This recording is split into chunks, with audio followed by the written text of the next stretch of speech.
The New England Colonies, Chapter 5. Look how beautiful. Look at all of that forest and trees. This is historic Wickford Village in Rhode Island. We're going to start with an excerpt from a story. This is actually a really good little story. You may have read it before, maybe in 3rd grade. It's called The Courage of Sarah Noble. In 1707, 8-year-old Sarah Noble lived in Westfield, Massachusetts, with her mother, father, and 7 brothers and sisters. When her father, John, decided to move the family to Connecticut, Sarah offered to go with him to cook while he built a new home for their family. She's only 8 years old.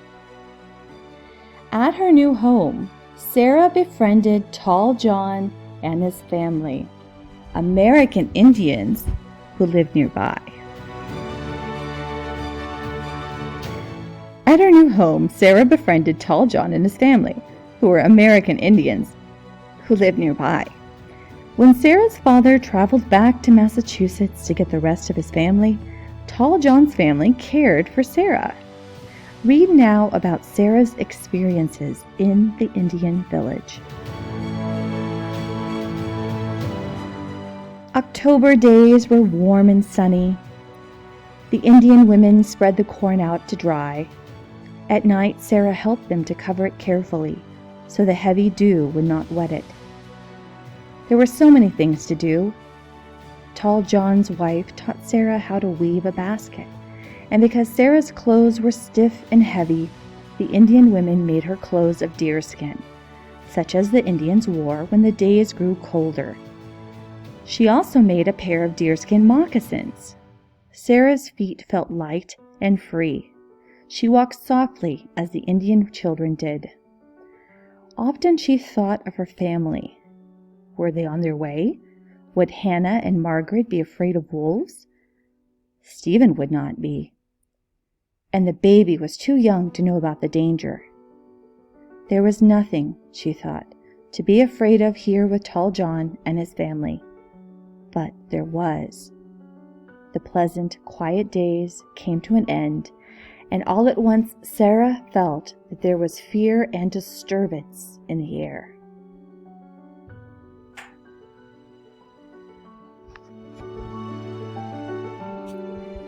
Basket weaving. More Indians kept watch on Guarding Hill. The Indians from the north must be coming. So Sarah scarcely knew whether to sleep at night. Suppose, but tired from long days in the sun, she slept at last, always with the fold of her cloak caught in her hand. And before she slept, she said to herself, "Keep up your courage, Sarah Noble, keep up your courage." Once in the night she wakened and listened. Tall John had told her, partly in words and partly by signs, because they don't have the same language, that all along the great river there were many hills like Guarding Hill, where men kept watch. If the Indians from the north were coming, the word would be passed from hill to hill by calling, and the villages would be ready. Sarah listened and listened.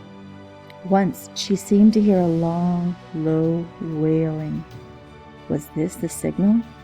Were the Indians coming down from the north?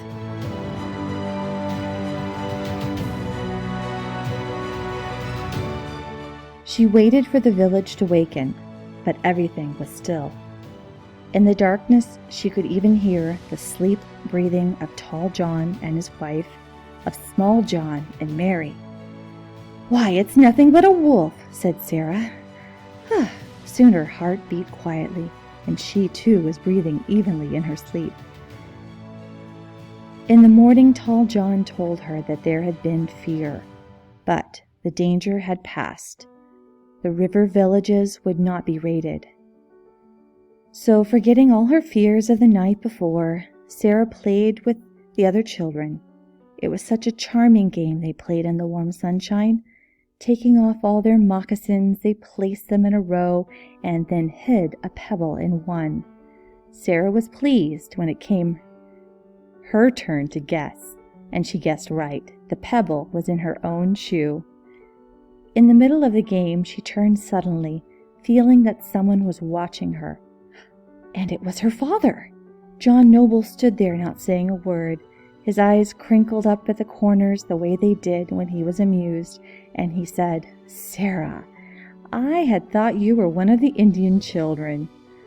"Father," said Sarah, and ran to him, "has my mother come?"